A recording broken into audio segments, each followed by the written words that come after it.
Have you poultry keepers ever stopped to ask yourselves if you're getting enough eggs?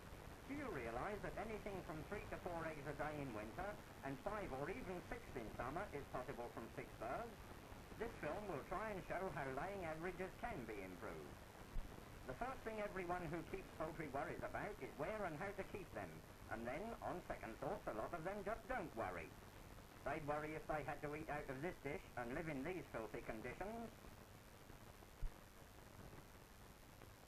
Poor old Mary in there likes comfort as much as you do. Overcrowding and dirt are just as bad for her as they are for you. After all, cleanliness costs nothing. If you have no outside run, allow at least 4 square feet of floor space for each bird. Their perches should be 2 inches square and rounded at the top. Allow 9 inches of perch space for each bird. Make your nest boxes about 15 inches square and allow 1 for every 3 birds.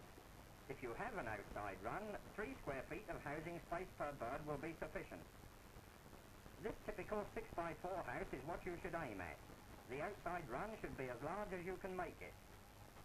Even if your outfit isn't as classy as this, you should make sure it is weatherproof.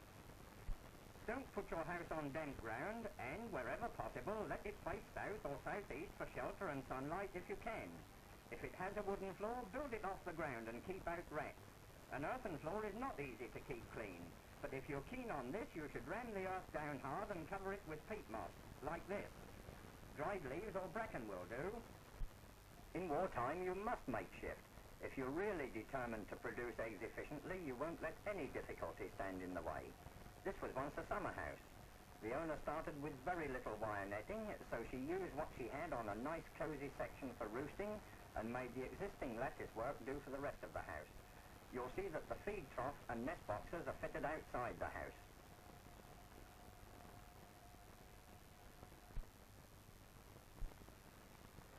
Perhaps you live in a crowded area and haven't got a large garden.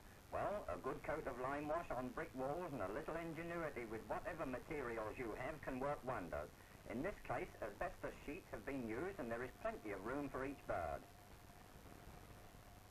But whether you have a lot of space or not, if your housing conditions are satisfactory and you're still not getting enough eggs, then either the birds are wrong or the food is. Most of your hens' wartime food must come from the kitchen and the garden.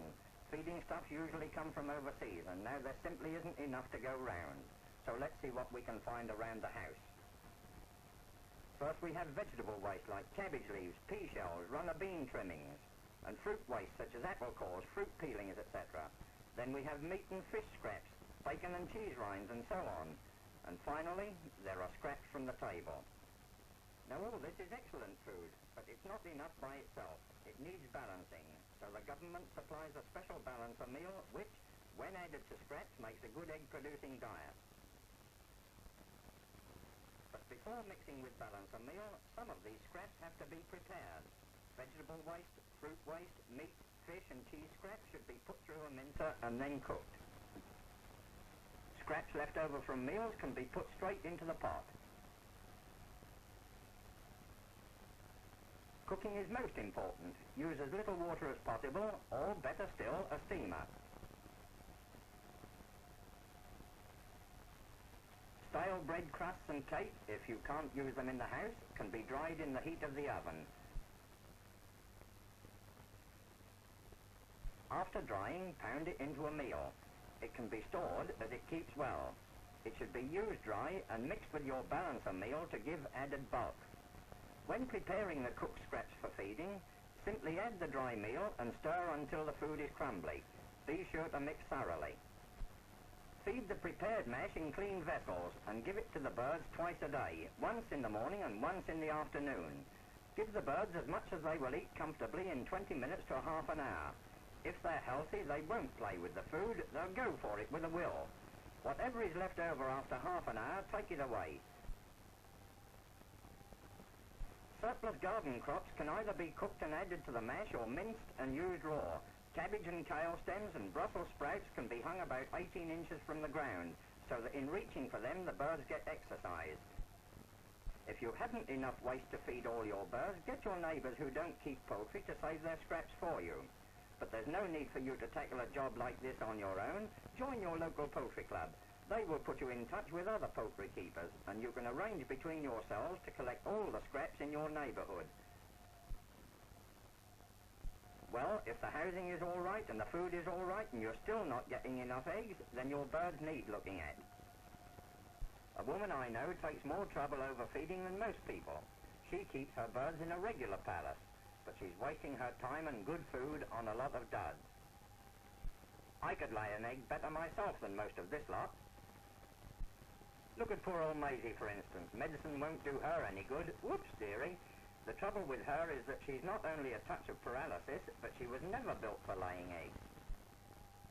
Feathers hide a lot of faults, and it often takes an expert to find them. But you don't have to be much of an expert to find out what's wrong with Maisie.